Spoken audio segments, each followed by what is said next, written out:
దినవృత్తాంతముల గ్రంథము 10వ అధ్యాయం. ఫిలిష్తీయులు ఇశ్రాయేలీయులతో యుద్ధము చేయగా ఇశ్రాయేలీయులు ఫిలిష్తీయుల ఎదుట నిలువలేక పారిపోయి హతులై గిల్బోవ పర్వతమందు పడిరి.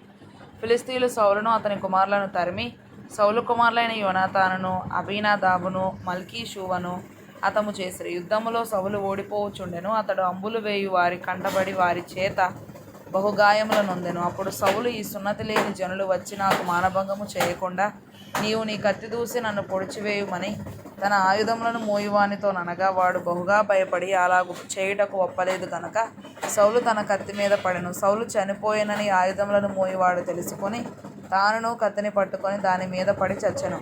ఆ ప్రకారమే సౌలును అతని 3 కుమారులను చచ్చిరి, మరియు అతని ఇంటి వారందరూ చచ్చిరి. జనులు పారిపోయిరనియు సౌలును అతని కుమారులను చనిపోయిరనియు లోయలోని ఇశ్రాయేలీయులందరూ తెలుసుకొని తమ పట్టణములు విడిచి పారిపోగా ఫిలిష్తీయులు వచ్చి వాటిలో కాపురముండిరి.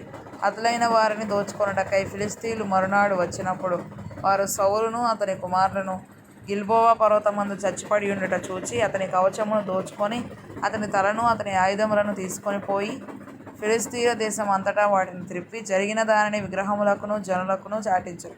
వారు అతని ఆయుధములను తమ దేవుని గుడిలో పెట్టి అతని తలను దాగోను గుడిలో తగిలించిరి. ఫిలిష్తీయులు సౌలునకు చేసినదంతయు యాబేష్గిలాదు వారు వినినప్పుడు పరాక్రమశాలులైన వారందరూ లేచిపోయి సౌలు సౌమును అతని కుమారుల సౌములను తీసుకొని యాబేషునకు వచ్చి వారి ఎముకలను యాబేషునందరి సింధూర వృక్షము క్రింద పాతిపెట్టి 7 దినములు ఉపవాసముండిరి.